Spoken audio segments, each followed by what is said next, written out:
你去得了异鬼，可去得了朕的心病啊！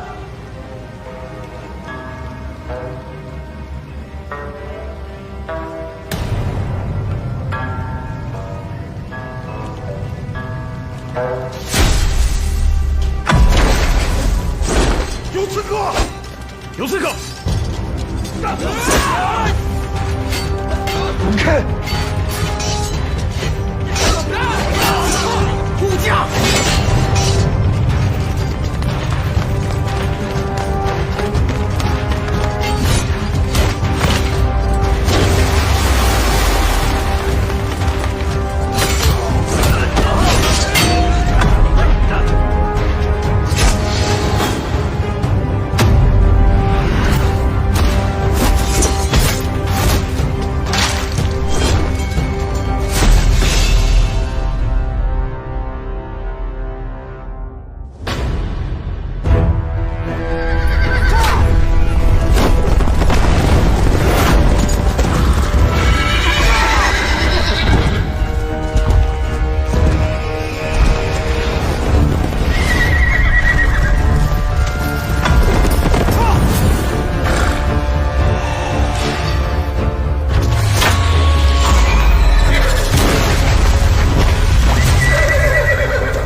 李征贵奏：今48寨突遭北周围困，齐胜见势。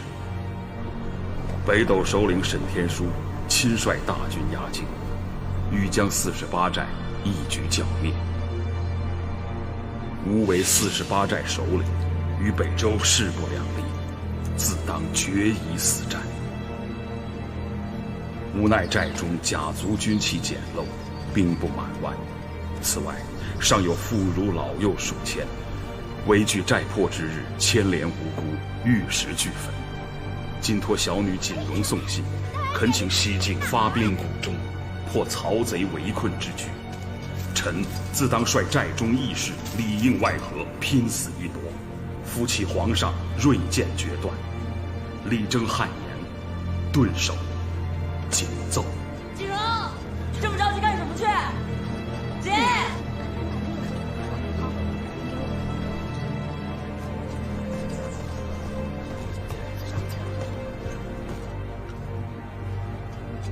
哎，大小姐，小心，哎，和气生财。不生财，我生气。爹，我都把他胳膊卸了，他还要给我克。你呀你！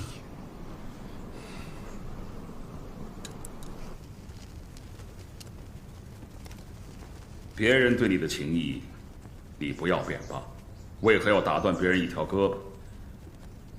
如若今后你对别人也有情谊了呢？我又不是第一次打断别人胳膊，就因为这个你要赶我下山，还要跟这群废物一起下山。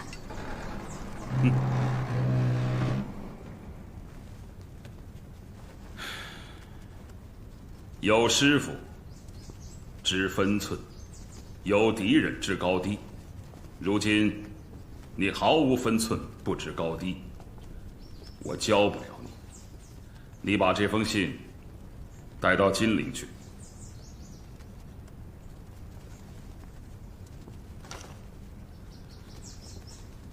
阿存会替我管教你的。我不去。今日你若赢了，便可留下；否则，就下山送信。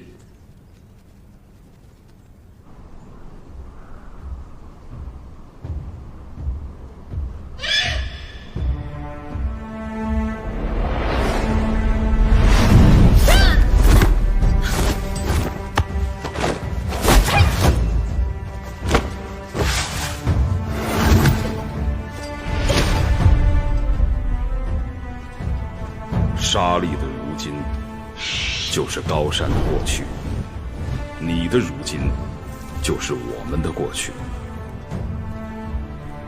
这世间行走的都是凡人，为何不敢相信你手中的这把刀能够无坚不摧？每个人的起点，都是从怎样站起来开始，谁也不比别人高多少。这次赶你下山，就是想让你看看，沙砾是如何变成高山，高山又是如何变成沙砾的。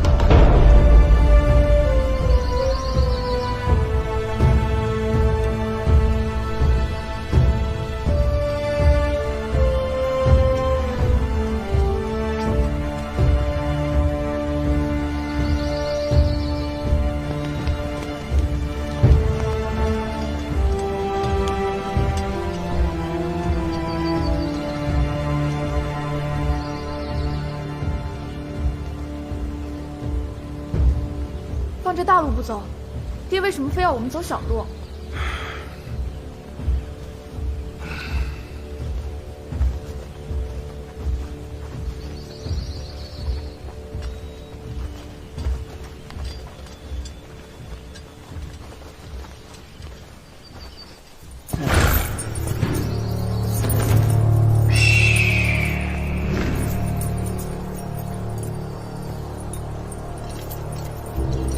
咦，走，今日我们就来个瓮中捉鳖。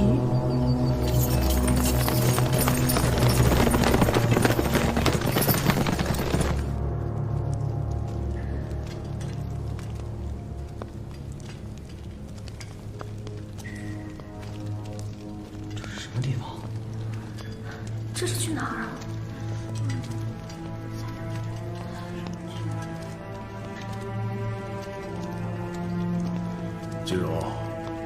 山下的大路已经绝了，这就是你爹为什么让你下山送这封信的原因。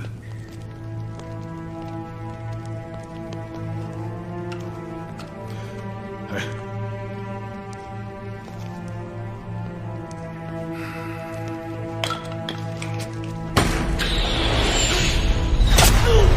陆角，北斗的人，大家小心，挡住他们！快接阵！保护这个！大小姐，快！快接阵！快！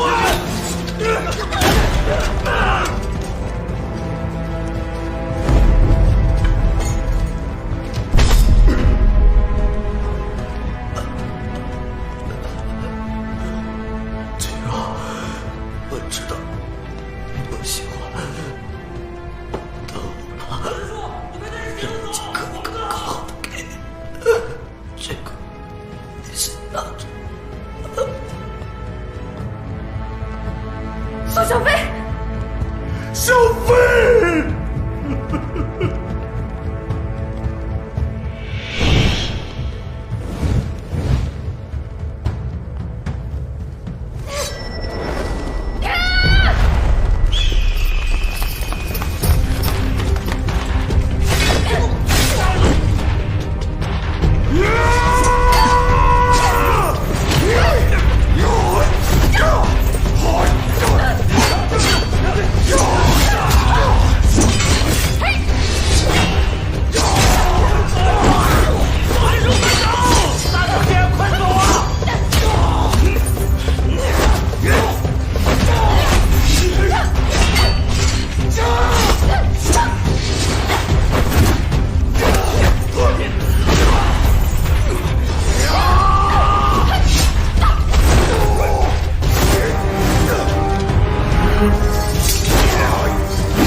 把信送到。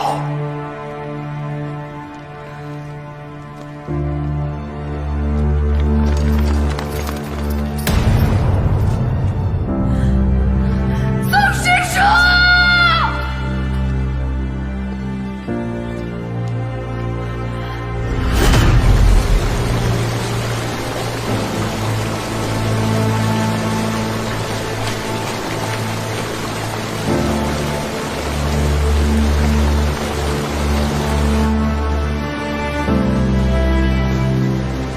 你没有路。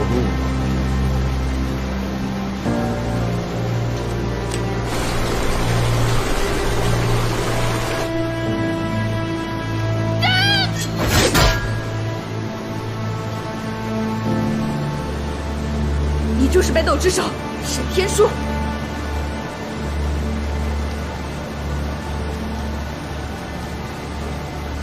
你爹跟你说起过吗？他怎么说的？千古佳人，奈何做贼？李征错了。当今的天下，我是官，他是贼。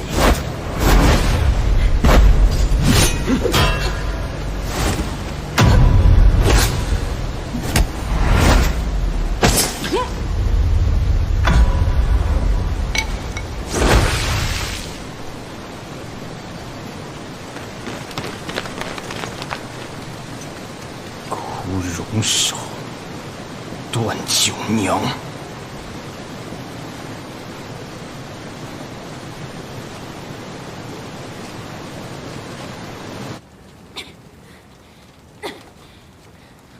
丫头，你冲我耍什么横？有本事回去宰几条北狗看看！我48寨多年与世无争，怎么突然招来了北狗？是不是你？放屁！一天当年斩草不除根，非要留沈天书一条狗命。如今曹贼直城，他狗仗了人势来咬人，与我何干？再不训斥杨文，听见没有？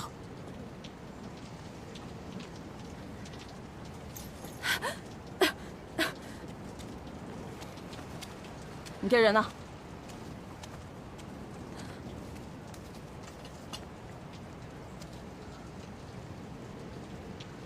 拔刀！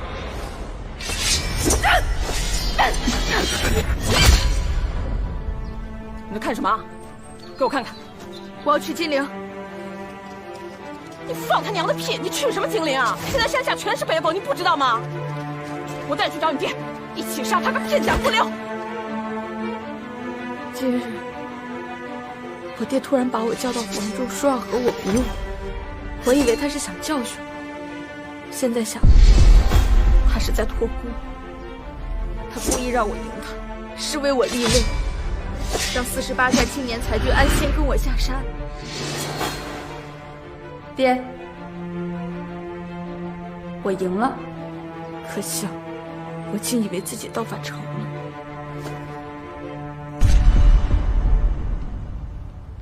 托什么孤？把信给我。我轻敌大意，他们却为保护我而死，已经错了一步，不能步步都错。我凭什么听你一个野丫头的呀？回来！48寨易守难攻，即使7名北斗旗帜，一时之间也攻不进去。你守着我爹，2月之内，我必带救兵回来。真是祖传的不识好歹。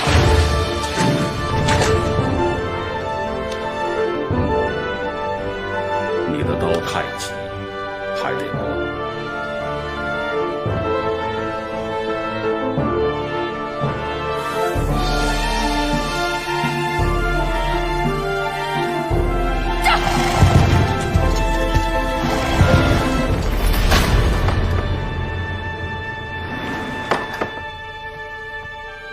你怎么知道有人来了？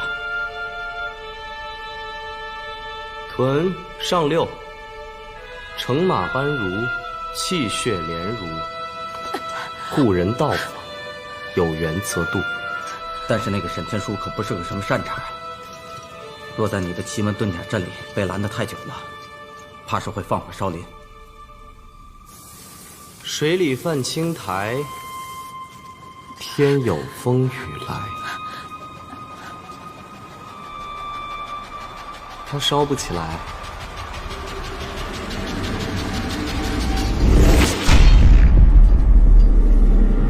你去接人，我去催雨。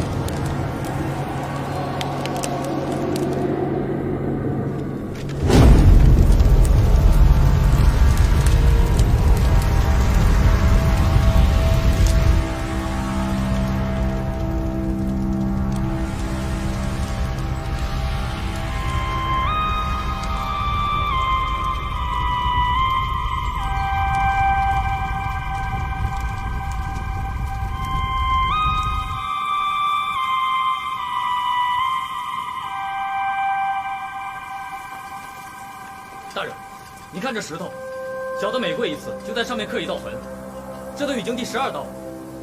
都说这甘棠先生有惊天伟地之才，神鬼不测之技。这是他隐居的竹林。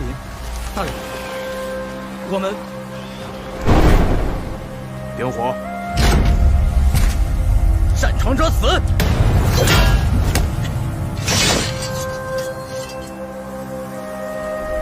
沈先生，旗之一道，黑白分明。你旗布天下无双，为何颠倒黑白，将他乡认作了故乡？你以为旗分黑白分的是是非吗？错了，旗有黑白，分的是敌我。沈先生这步棋，灭的是他48寨，成的是你天下第一。但棋道讲求的是胜不足喜，败亦何妨。沈先生得失心如此之重，离高手境界还差值千里。闭嘴！放火烧陵。是。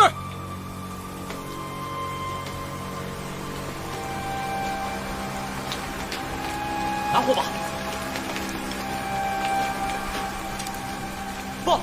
竹林天降大雨，古木皆湿，火点不起来。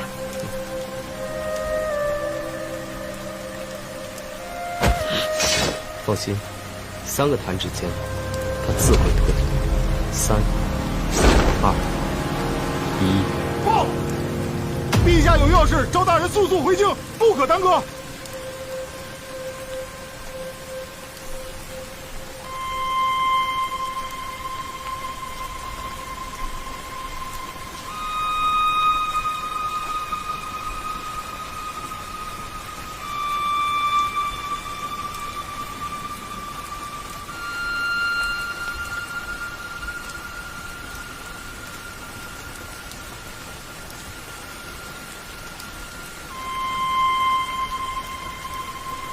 走。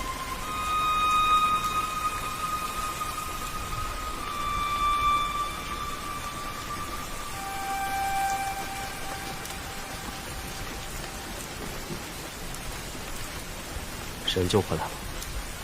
救回来了，是锦荣。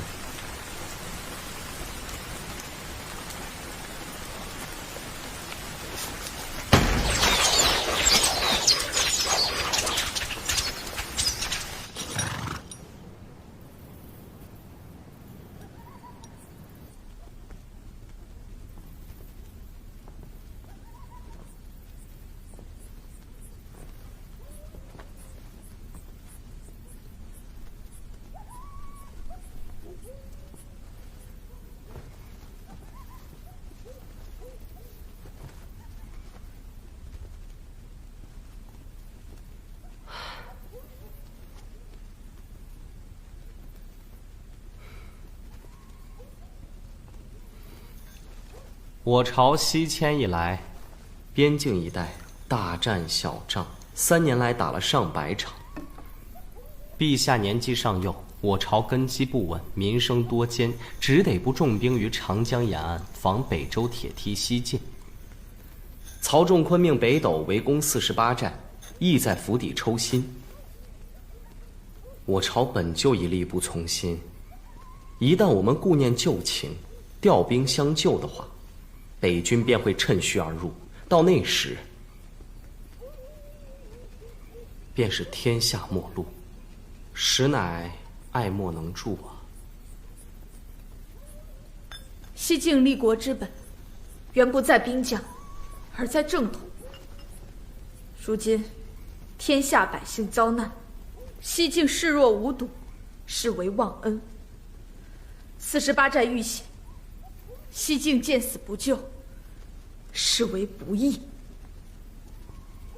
忘恩负义，令天下人齿冷。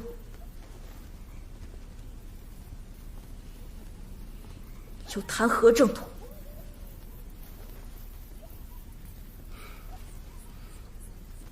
唇亡齿寒的道理，你们比我明白。锦荣，稍安勿躁，家师定会保谷中平安。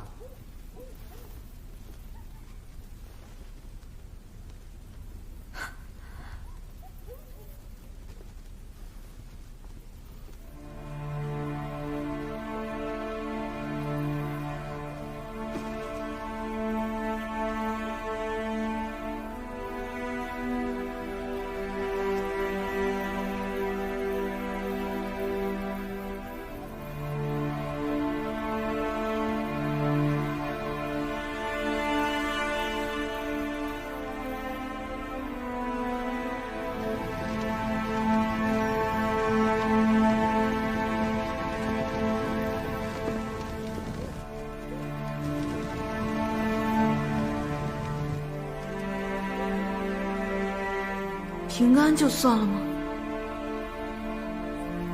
北周围我家寨，杀我父老，饶谷中千万生灵，一个平安就接过去了吗你要什么？48寨有恩必还，有仇必报。我要他的命48寨一日不除，北周一日难安。李家父女一日不死，先生到底意难平。但以48寨为敌，就是与天下英雄为敌。陛下不是让先生按兵不动，而是不要轻举妄动。可我已经没回头路了。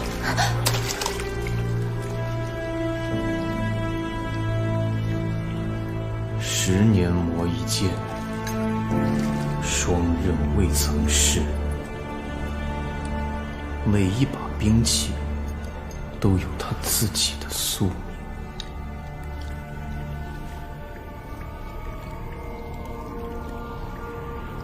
去吧。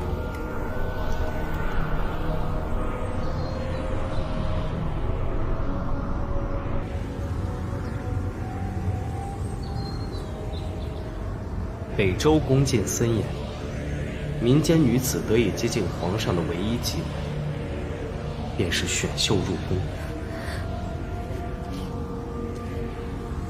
害怕的话，我替你去。若锦荣此行遭遇不测，我朝定令天下英雄齿冷，又何谈正统？让文玉带着我的亲兵暗赴谷中救人，先保李征平安。你去劝锦荣回来。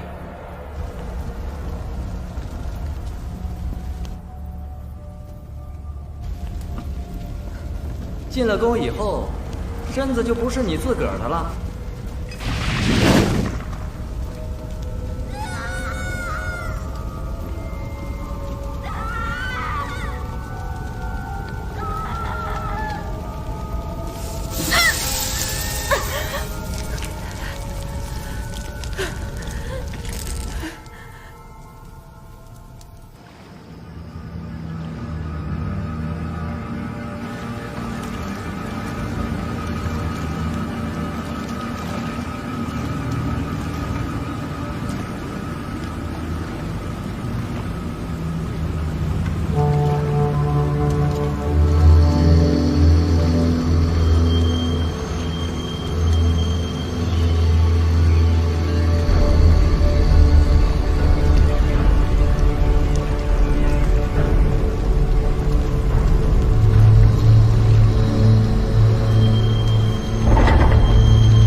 你的眼神里带有杀意。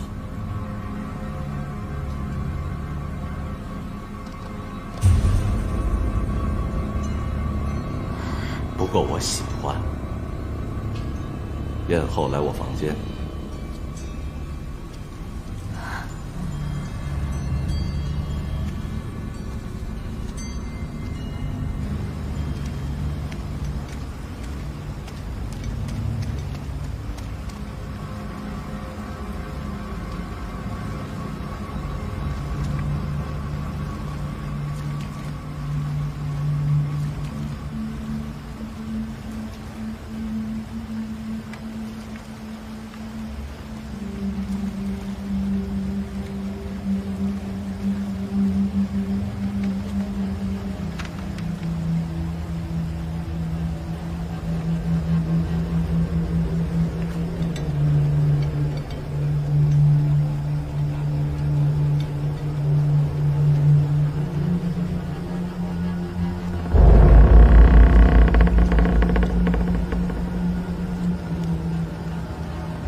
击鼓驱役，埋碎而罢。晋忠乘此大挪移，逐尽英气，为杨导矣。49日之后，定保陛下龙体安康，福寿无疆。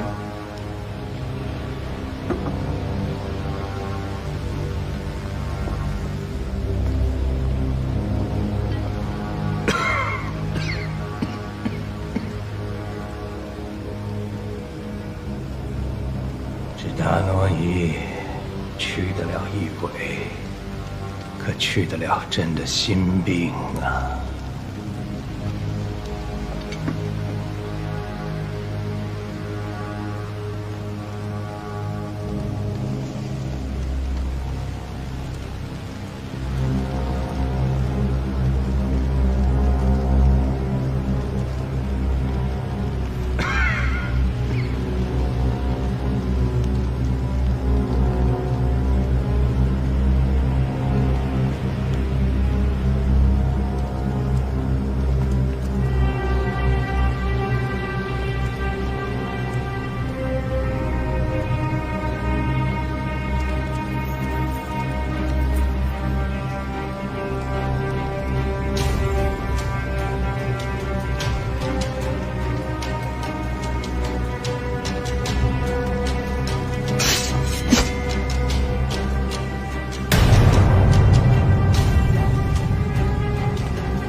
有刺客！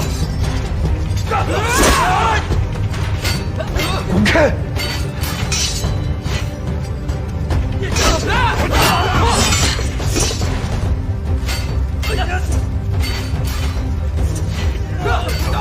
护驾！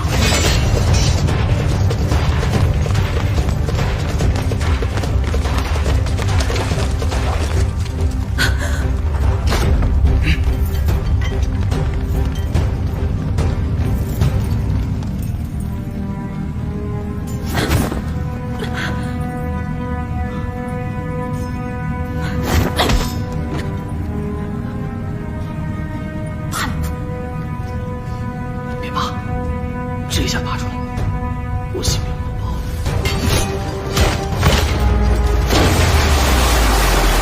你看看外面，我是来救你的。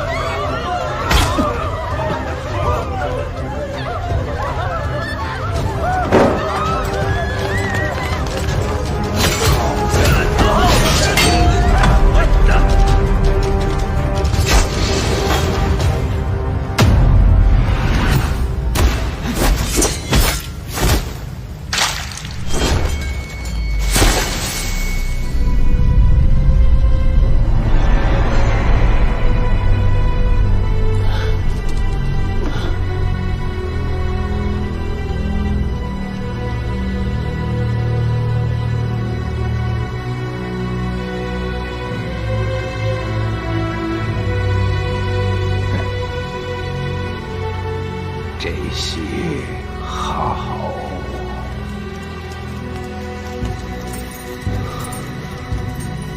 后面的码头上有我的船，来的时候我把北斗的船桨都割断了，他们一时追不过来。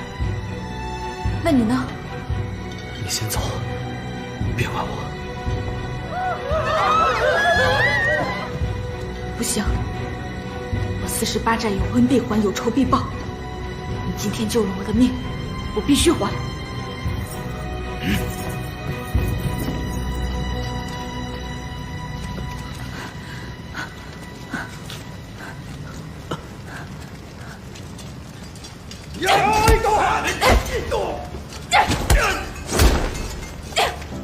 我受了伤，跑不远，你快走，不用你还。阿存，你别忘了，我从小最讨厌的就是欠债。你这条命，我今天非还不可。走，解放，快！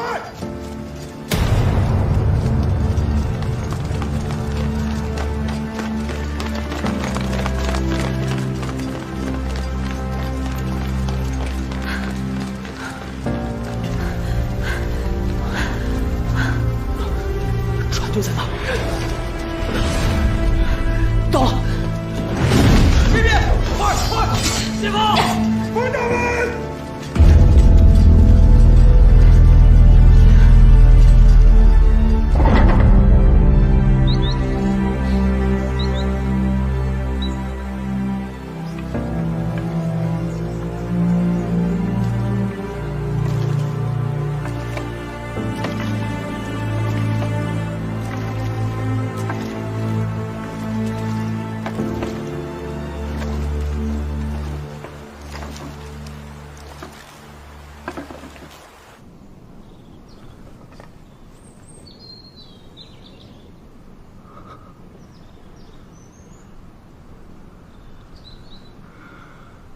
你们说，他为什么要杀我？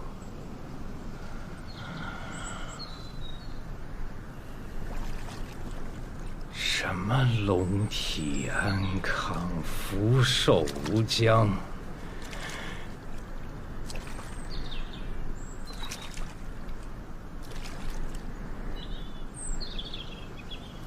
西晋赵渊不过10岁。碌碌无为，却天下归心。我呢，因内乱攘，外夷治水患，安流民。我一手镇住了北周江山，可到头来，他们叫我北狗。北狗。陛下苦心孤诣，功在千秋，又岂是这等山野小民能体会得到的？陛下又何必归罪于己身？臣听闻，法令行则国治，法令迟则国乱。陛下，行祀圣驾，按律当诛九族，悬首于城门以警世人。请陛下勿失一时小惠，而废一朝法令。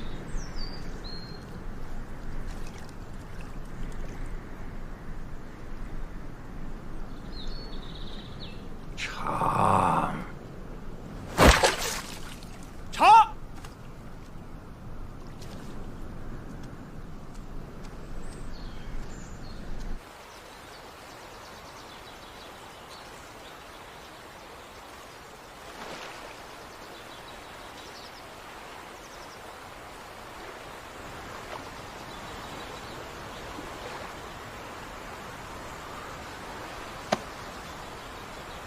我说了要还你一命，如今你已平安，我还有我的事。没人能救你第二次。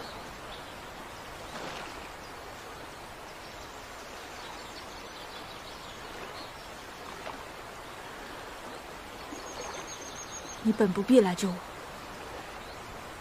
小时候，李叔也本不必救我。那就扯平了，以后我的事你别再管，我也不想将你们西晋牵扯进来。告辞。边境打了多年，如今曹仲坤抱恙，西境好不容易有了喘息之机，没人愿意接着打。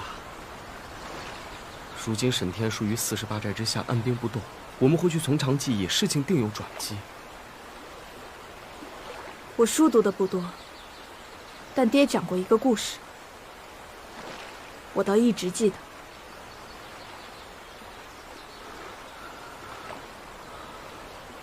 他说，从前他见过一个县令，专爱养恶犬。有一次，县令的恶犬险些咬死一名书生，刚好有屠夫经过，及时砍死恶犬，救了书生。照说，这事算县令理亏。可偏偏县令心疼他的爱犬，于是他威逼利诱，让书生说他和那狗是朋友，当时只是在和狗玩耍。屠夫无端持刀杀狗，反判了那屠夫偿命。你知道我爹是怎么说这件事儿的吗？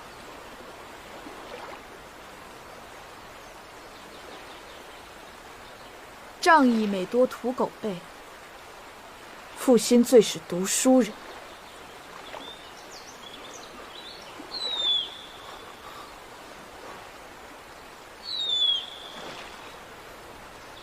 你要走便走，什么时候变得这么啰嗦？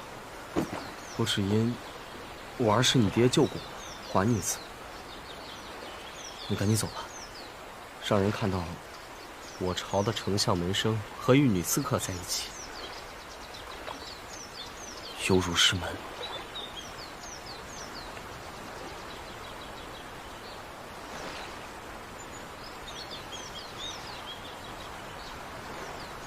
我说了要还你一命，哪有还一半的道理？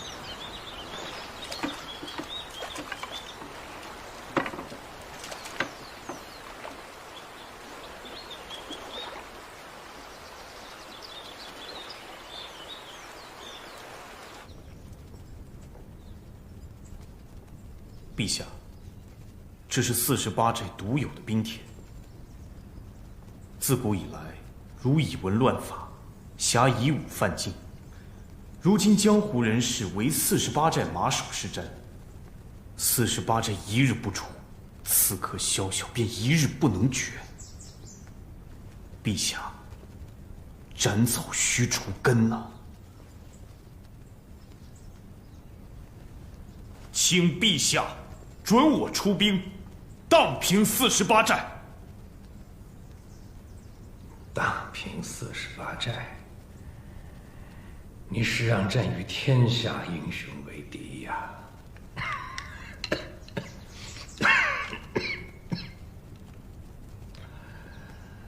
天下之事，名不正则言不顺，言不顺则事不成。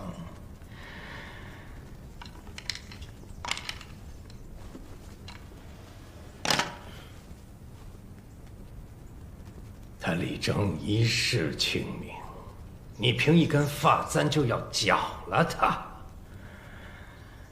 事出无名，你让朕何以号令天下？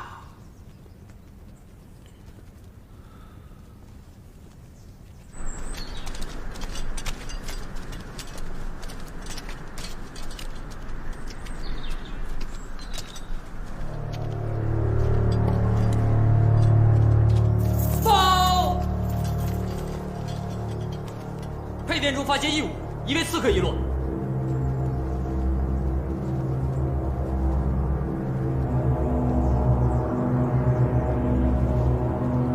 这个女人我见过，千真万确，就在后厨。臣求天机也在48寨后山山洞中见过此，为李景荣遗落。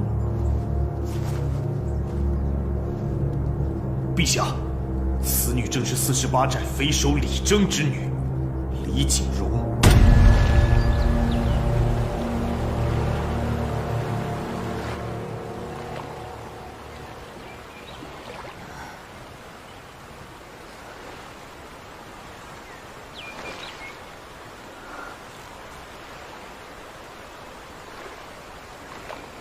阿存。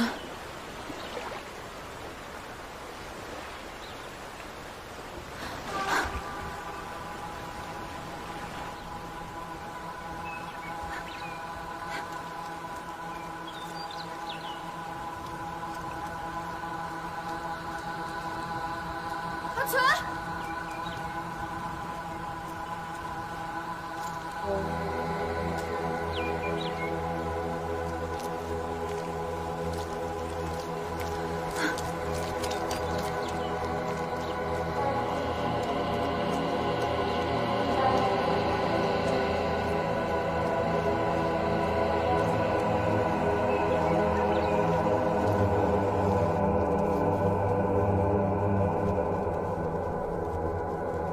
请陛下定夺。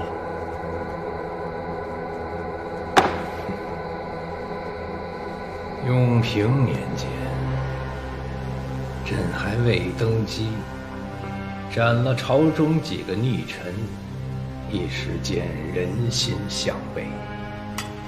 有刺客杀到御前。是沈爱卿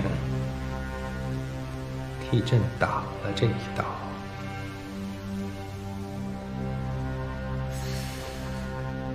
如果朕当时没杀他们，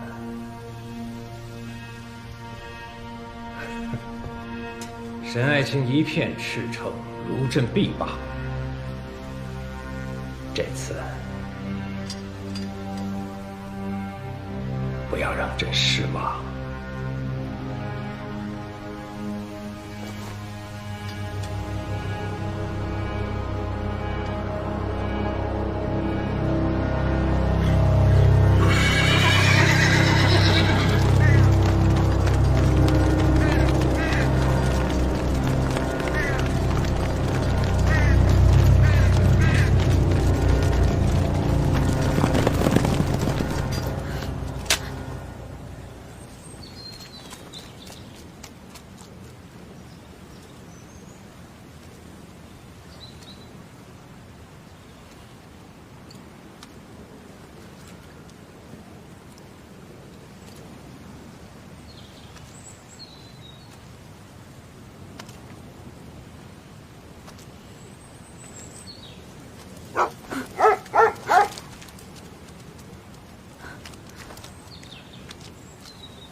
丫头，帮个忙，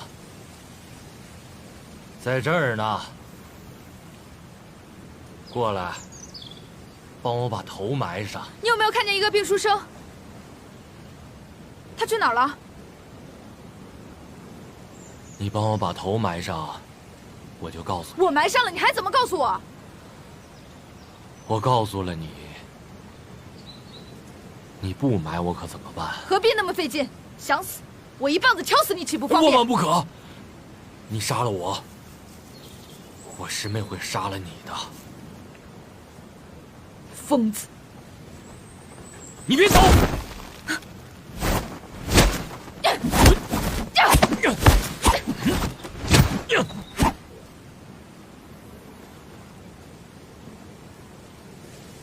枯荣手，南刀，住手！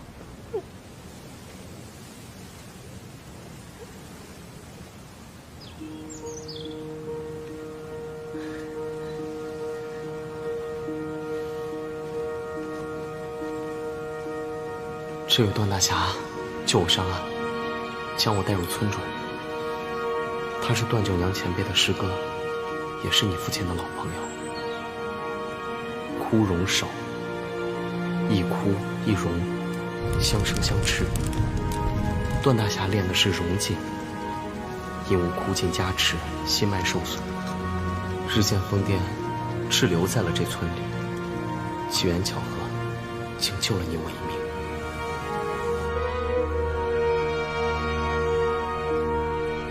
你要去复仇，我拦不住你。如果你知道趋利避害，寻一条更轻松的活路，也就不是李金荣了。但段前辈有一件要紧事务，托你交给段九娘前辈。他已决意老死村中，一代记下最后一个心愿，于情于理，你都不该辜负。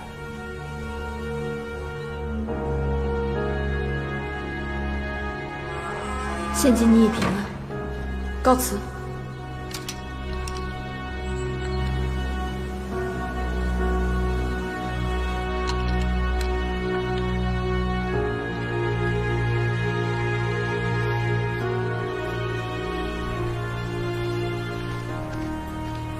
丫头，不急走，不埋，不埋便不埋。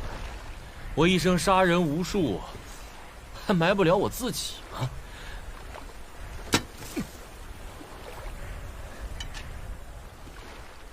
丫头，接着！这是塞外阳穗，名为琉璃珠，状如水晶。日正午时，以珠成影，取爱成之，即引火出。你回去见到我师妹九娘，把这个交给她，就说是你爹给的。你为什么不自己给他？这村子就是我的留谷地，我出不去喽。你为何这般着急寻死？我在这儿陪我的朋友们，还有九娘，我要等她回来。我不想死，寻死的人是你。我有我该做的事，只要死得其所，便是无憾。可惜了姓周的那个小子对你的一番苦心喽。你什么意思？还有李正那个老儿，琢磨了一辈子的刀法，到头来一双儿女，一个比一个愚钝，不传也罢。放屁！你懂什么是仇吗？别人为了你一个破寨子，你就苦大仇深，真是莫名其妙。不是我要杀他，而是他要回我的家。48寨是我爹一生心血，不该就这样完了。枯荣首独步天下，也不该就这样烟消云散。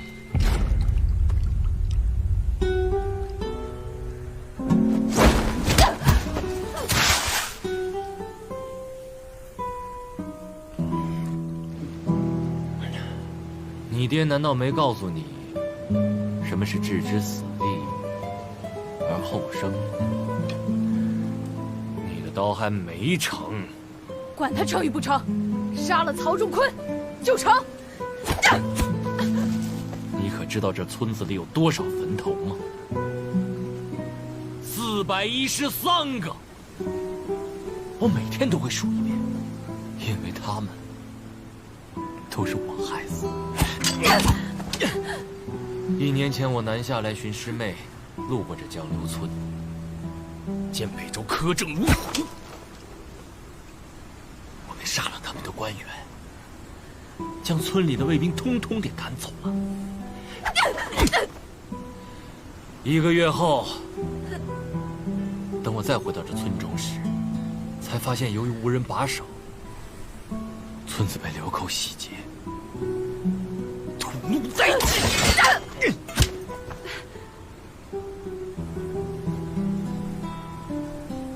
从此我发誓，再也不杀人了。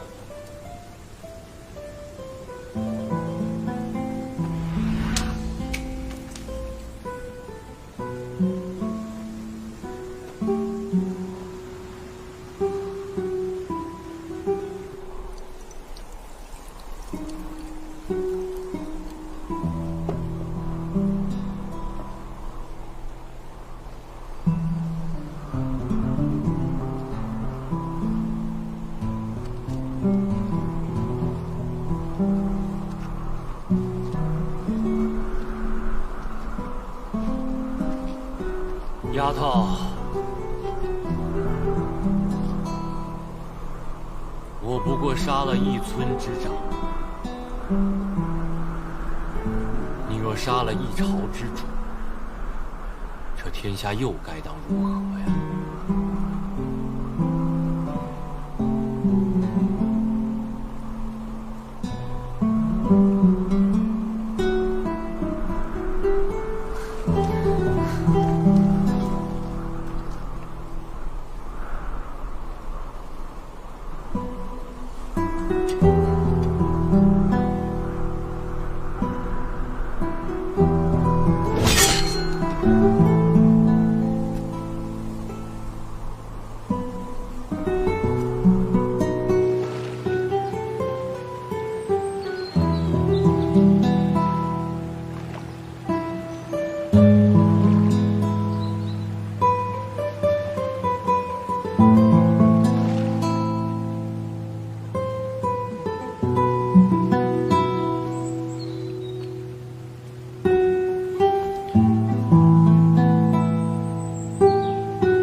这么多年了，你一点都没变。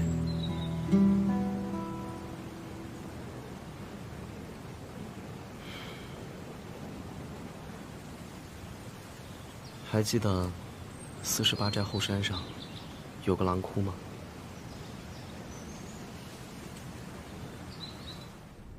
那年我才8岁，我父母双双遇害，贼人将他们的肩胛骨制成了骨梳。我为他们收尸时，连一块完整的骨头都找不到。我从小只读45经，没见过你们这些高来高去的武林中人。我与你们玩不到一块儿去，整日只想念爹娘。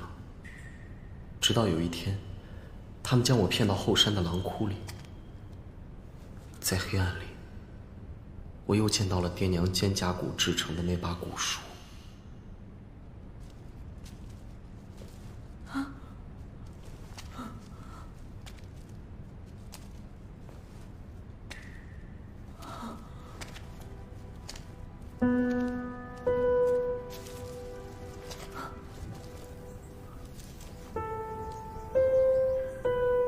你是傻子吗？快上来！怕什么？我回去啊，把那个破血刀练上108000遍，非帮你把他们的皮给剥了。直到你出现，我才发现，我见到的只是恐惧。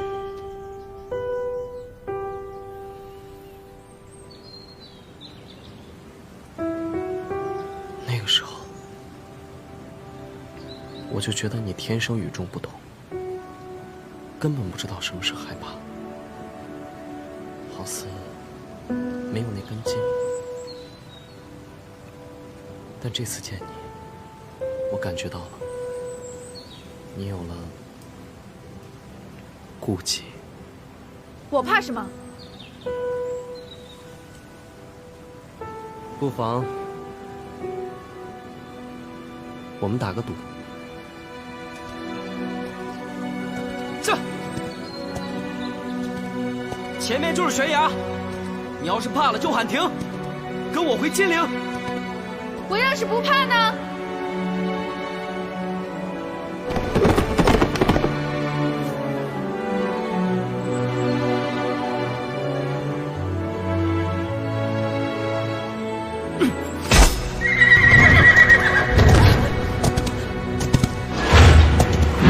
那你就当没见过我，去做你想做的事吧。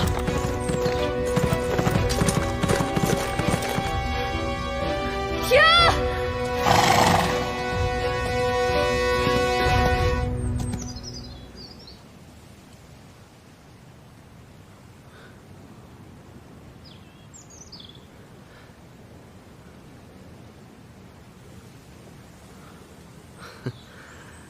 你输了，你还是害怕，怕摔下去，粉身碎骨。我一个闪身就能下马。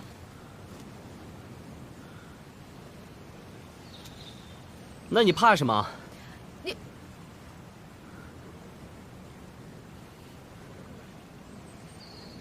那你为什么不闪呢？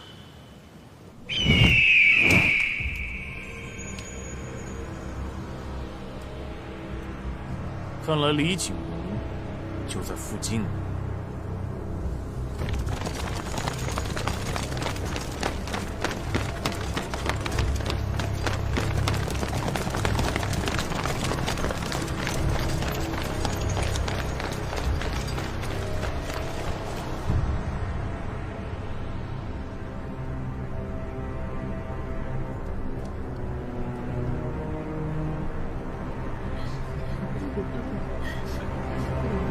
折人其尾，陆阁掀翻，马革裹尸，碧落黄泉，恭送寨主英灵。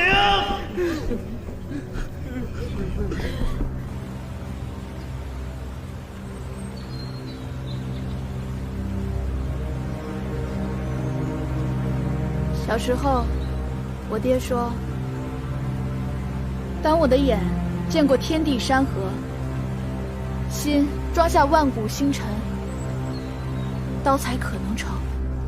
哲人齐尾，陆河仙凡，马革裹尸，碧落黄泉，恭送寨主英灵。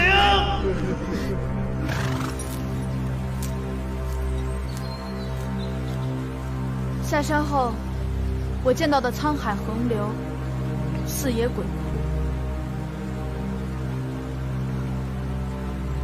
我想杀了曹贼，结束这一切。你们所有人都告诉我，这一切没这么简单。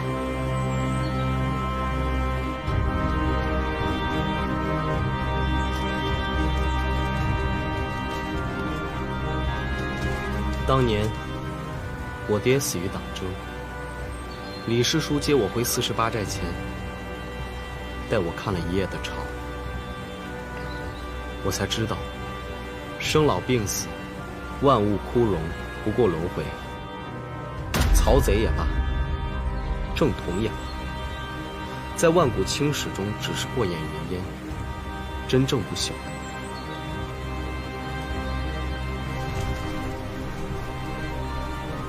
是这天下生民。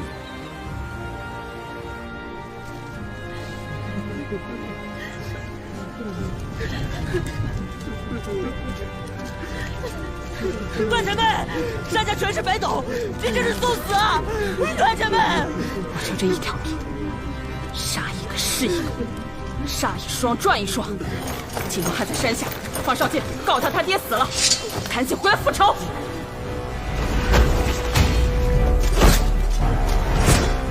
段前辈，你不能去啊！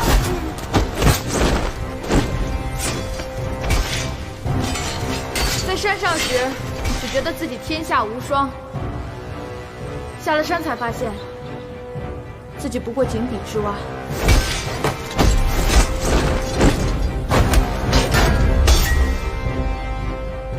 我回去就把这破血刀练上108000遍。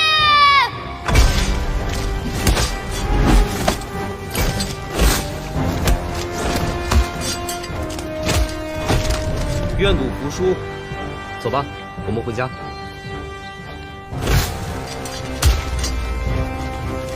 哲人齐尾，陆河仙凡，马革裹尸，碧落黄泉，恭送寨主英灵。奉少剑。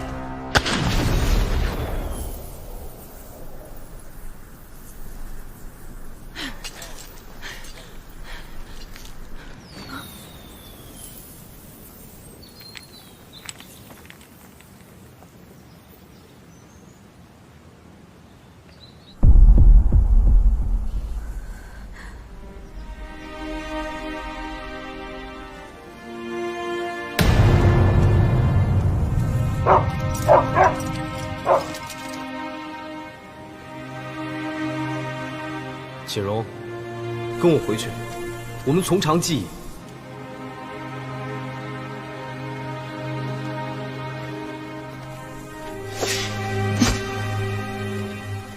帮我把这珠子交给那疯婆子。我们一起去把这珠子交给他。你有的是天下生民，而我只有血海深仇。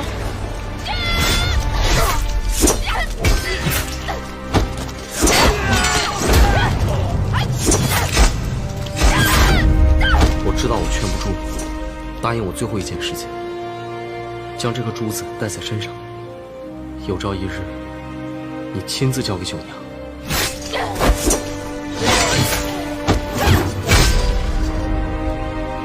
这一别，从此山长水远，不复相见。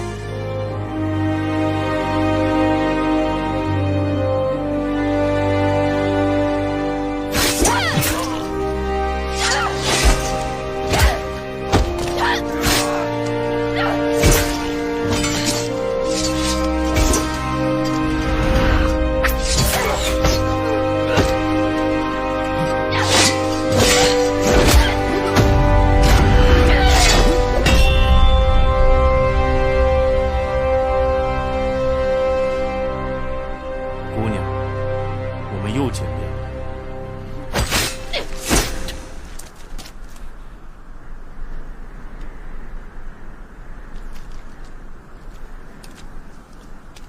看来这次是留不得你。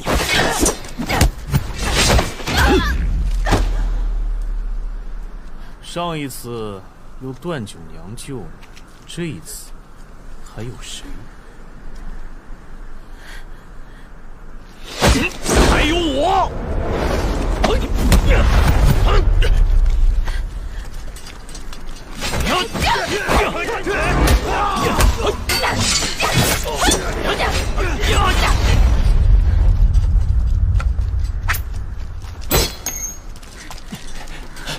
别再跑了！别动！不用追了。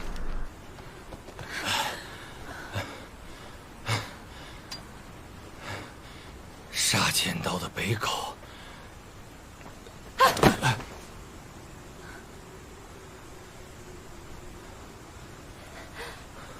怎么回事？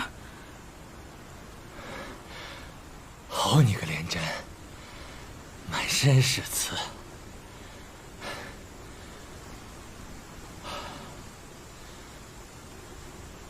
几个月前，我听说九娘要嫁给李征，但她的嫁衣上少了一颗扣子。于是我赴了塞北，和北刀打了一架，把她刀上的塞外阳穗给掰了下来。我知道这样。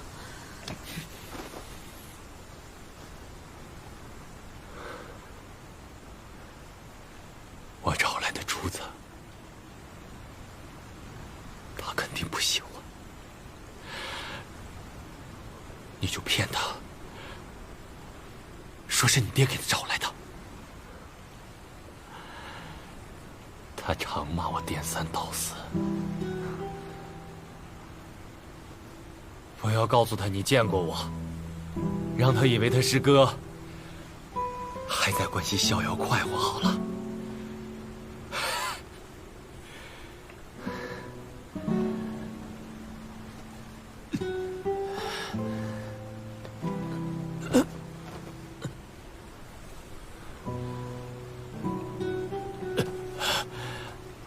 我选择不了自己该怎样活，至少我可以选择自己会怎样死。大胆北狗，救人好吗？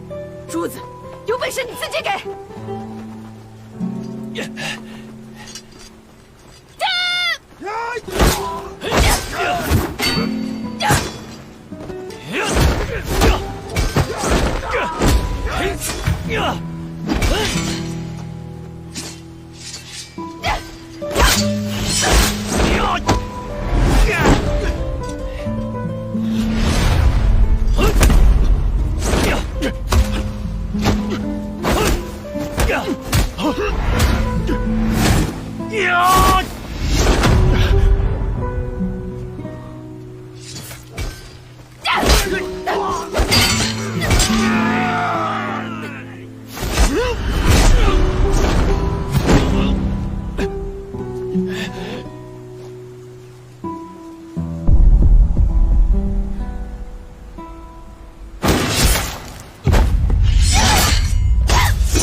双刀定江湖，一剑定山川。关西枯荣手，蓬莱一散仙。北刀原则，蓬莱必逝。山川剑、枯荣手、南刀，都已做了梦。以后的江湖，就是北斗的了。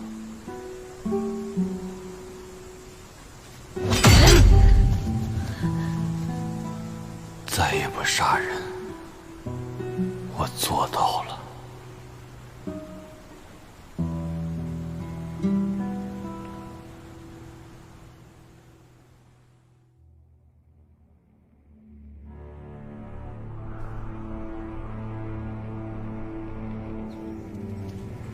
今乃大挪移近期之日，当以活人祭天，为陛下祈福。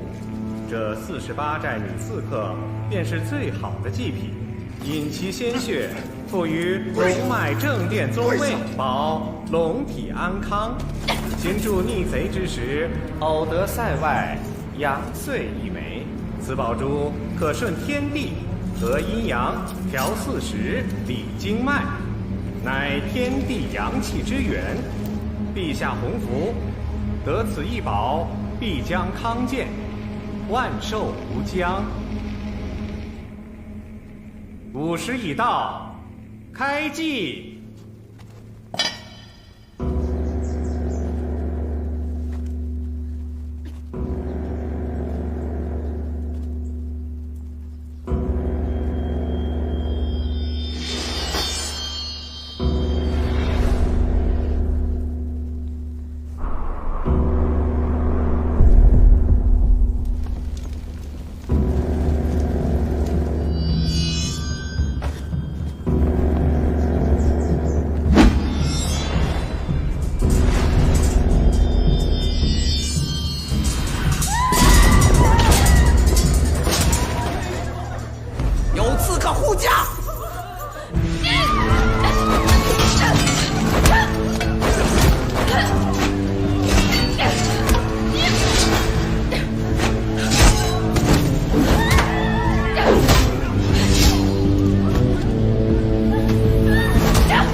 傻丫头，你真以为你爹是我们害死的？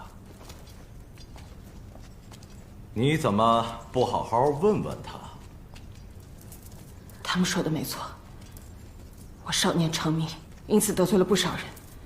有一次被人围攻，你爹救了我，照理我应该喊他一声前辈的，可他待人却细心的要命。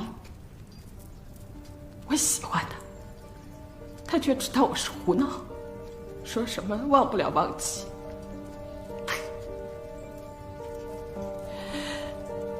后来我听说他和北斗有仇，我就想着抓一个北斗去讨他的欢心，谁想碰到了他，打不过就下毒，被逼消人。我着了他的道，又是你爹及时赶来，替我把毒逼了出来。可是我后来才知道，他的毒是逼不出来的，你爹是把毒引到了自己身上。杀千刀的北哥，知道你爹中了毒，这才敢大肆围攻48寨。今日我要你血债血偿！不要，富婆子，你不是说过寨上差了一颗扣子，我爹给你找来了，你不要吗？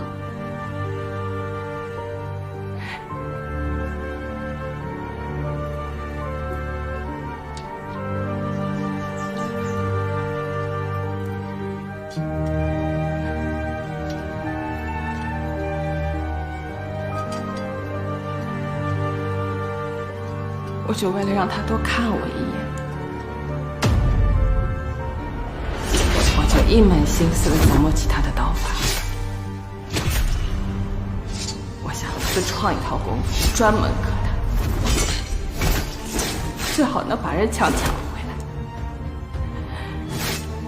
于是隔3差5就要去一次谷中，去一次败一次。败一次去一次，这才就这么好一辈子。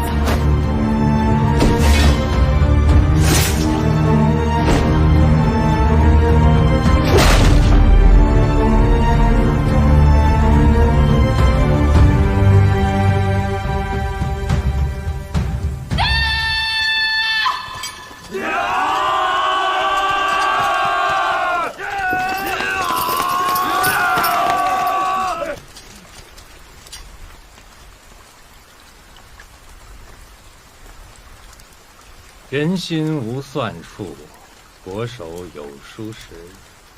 沈爱卿，这一局我赢了。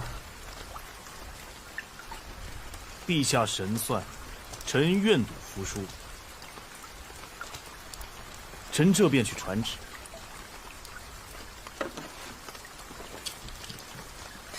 让你走了吗？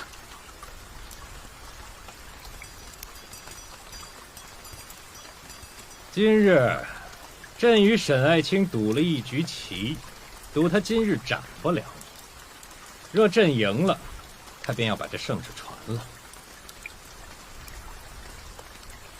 你不好奇这里面写的是什么？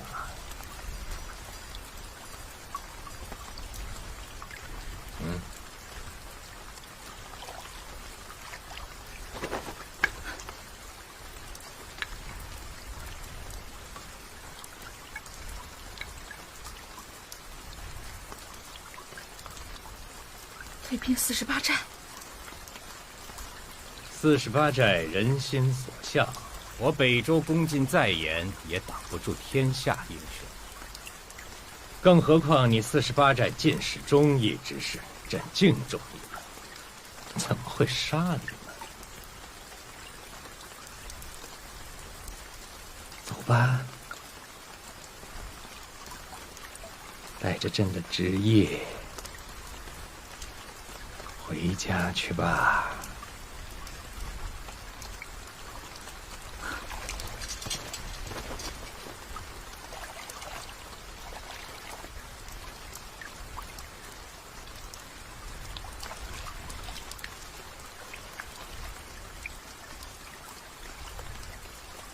原来你从头到尾都没有想要杀我，只是想将我抓来，再全虚全伪的放回去，让天下英雄看到你是如何以德报怨的。无怪乎天下人都叫你北狗，你不仅是个伪君子，更是个衣冠禽兽！放肆！破雪刀3道9式，你曾问过我，你的道是什么？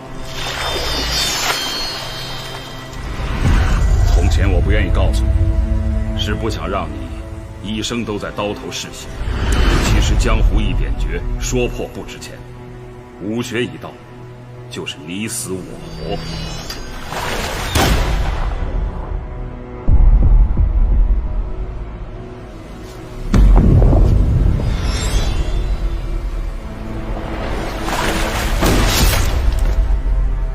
当你把自己逼上绝路，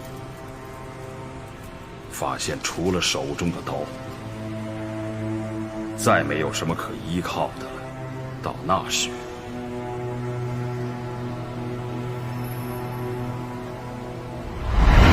你的刀便成了。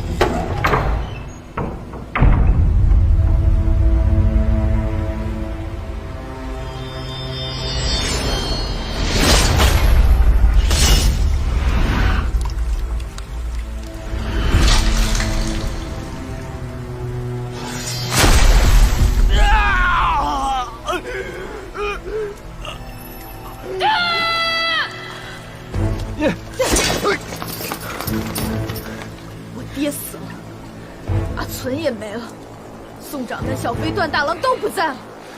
一路走来，我才明白，破雪刀无匹的刀意，不是世间无敌，而是再没有人在我左右，我的刀剑只能向前。48寨的性命你都不要了吗？是全身而退，还是同归于尽？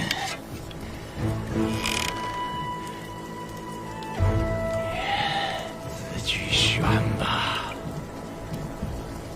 可以后，若江湖豪杰看见我48寨，想起的都是你曹仲坤的不杀之恩，宁愿鱼死网破。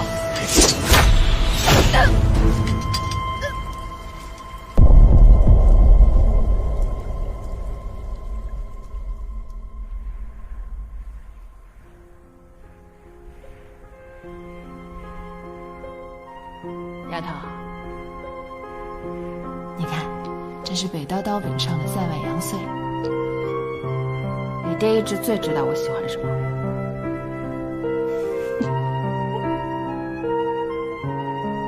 他心里有我。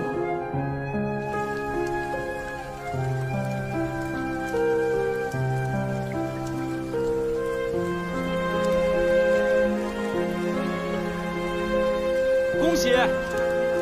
你的破血刀成了。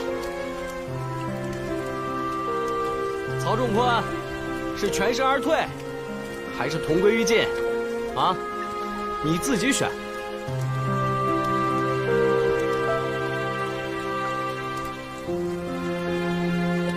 陛下，西境忽然重兵压境，如今已过了江，请陛下速速定夺。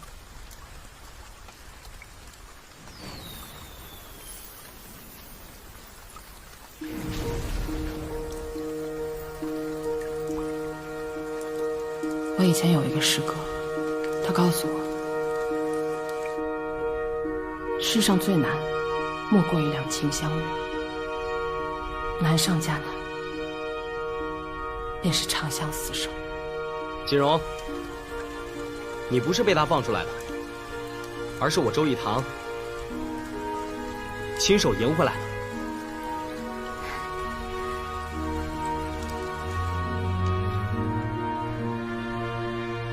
你们好好待着吧，你爹的车还得由我这个小娘来跑。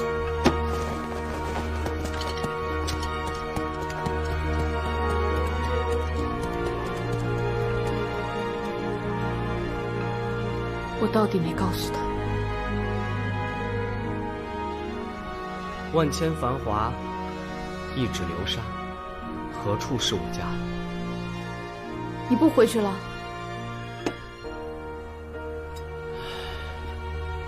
来旧都之前，我到了老师兵符，征调5万精兵前来救寨。为此，我自废武功，叛出了师门，才证实此事与西境无关。我已无家可归，今后只能指望大王你收留。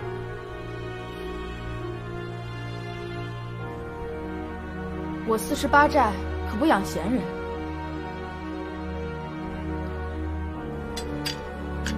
如今你刀成了，不知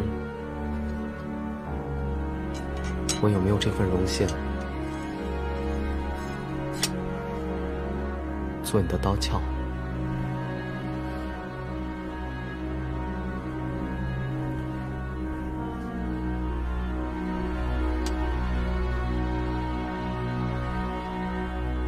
长路漫漫，终有一归。我们回家了。